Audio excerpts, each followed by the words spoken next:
I've been called for jury duty, Part 5, by Glitter Cricket.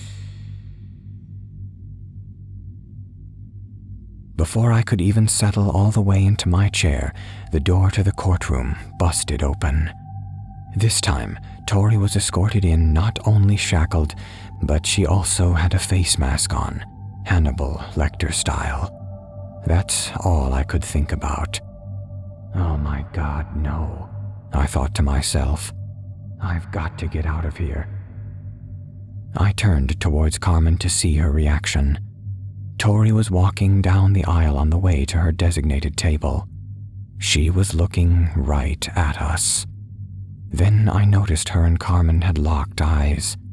Tori was honed in on her. I looked at Carmen, then back to Tori, then back to Carmen. Tears were rolling down Carmen's cheeks. A trickle of blood started to slide out of her nostrils and trace down the edge of her upper lip. "Carmen, hey, Carmen," I said as I lightly shook her arm. Carmen's focus didn't break. The tears got heavier and the blood started to pour. "Help!" I yelled to anyone willing to react.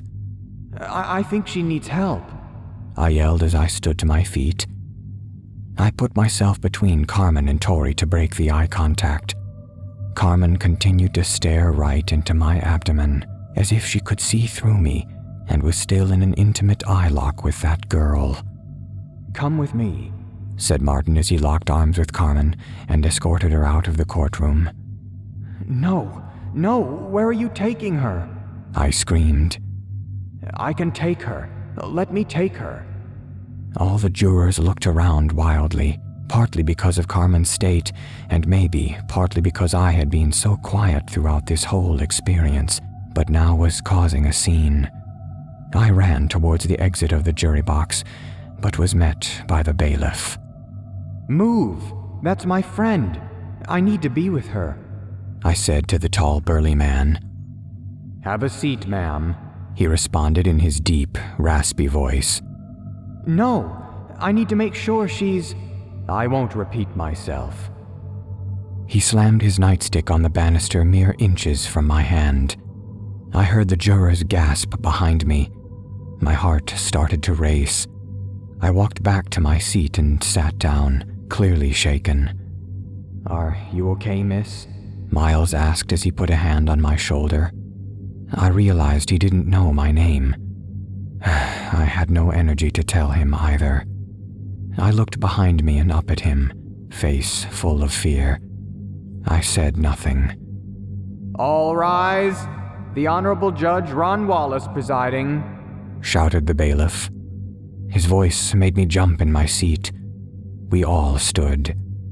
The judge walked in and took a seat. Then all of us did the same. "Let's just get straight to this," the judge said. A man from the prosecution hopped up and walked towards a corner in the courtroom, close to the witness stand. He grabbed a bag and brought it back to his table. Out he pulled a projector. He set it up and the lights went down. I grew very uneasy. Being in a dim-lit room, I have bad vision. My night vision is non-existent. I don't even drive at night. I felt vulnerable. The projector started and spat as it started to wake up. The prosecutor walked over to us. "I'm Will Mathers. I will be presenting to you some of the evidence we have collected over the years." He rambled on for a moment, but I slipped away. All I could think about was Carmen. I wasn't sure what had happened between her and Tori, but I knew it couldn't be good. I heard the door quietly creak, and I looked towards the entrance. It was Martin, slipping in alone. I started to get anxious. Where was Carmen? Was she okay? I started to bounce my right leg, a nervous tic I have had since childhood. "Sarah Min, February 12th, 2013. One of the first victims we have evidence of," Mr. Mathers said. The projector flashed to a slide of a young girl, her body bent and broken on the tile floor. blood everywhere, her eyes gouged out, and a strange smile across her face. My stomach turned.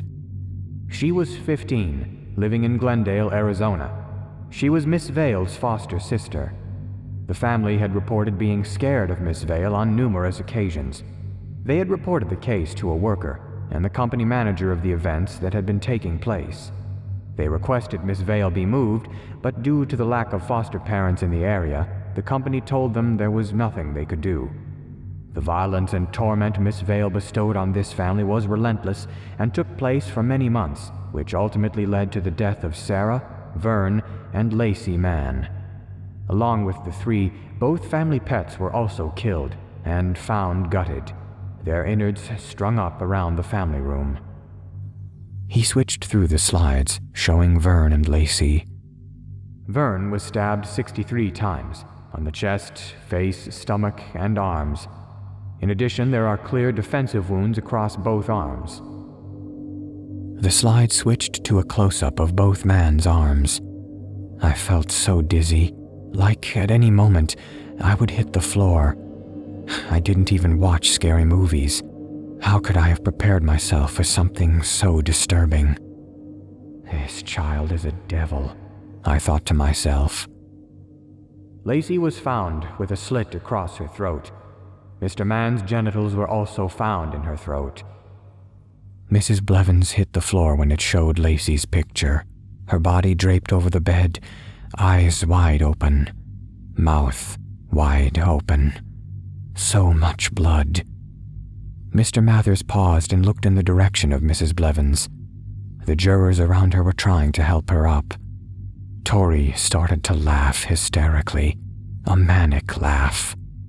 "Order!" the judge yelled at her. "Order! Order!" She laughed louder. Mrs. Blevins' eyes were wide. She was in shock. "Get me out of here!" she yelled.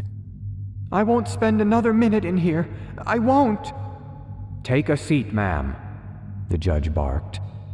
"I won't do this. I can't carry on like this." I had no idea what that meant. All I could focus on was Tori's laugh. She was still laughing, like it had been pre-recorded, no pauses.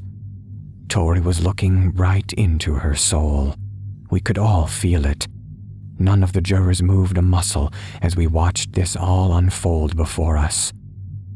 "Mrs. Blevins, please," Martin said. Tori had leaned her head back and was looking at the ceiling. Her laugh was growing even louder.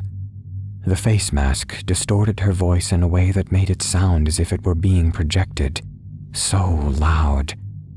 I reached up and put my hands over my ears. I put my head down and started to cry. The judge was trying to regain order. Mrs. Blevins was inconsolable, and Tori still laughing. Mrs. Blevins, the older lady that she was, jumped over the jury box, cleared the banister. She ran straight towards the bailiff, faster than anyone her age should be able to. She grabbed the bailiff's gun and placed it to her temple. There was a unanimous scream from everyone. Utter terror swept through the courtroom. My ears rang, deafening. How could I hear ringing and nothing at all at the same time? I put my fingers in my ears. I had to relieve this. What was wrong with my ears? I looked at the jurors beside me, some with their mouths open, some covering their faces, one crying. I couldn't hear their screams and noises. I could only hear the ringing. Mrs. Blevins was lying in the middle of the courtroom, crimson all around her lifeless body. Was this even real? The brain tries its best to rationalize the irrational. The ringing was so loud, but the sound started to come back. All I could hear was the ringing and the laughing.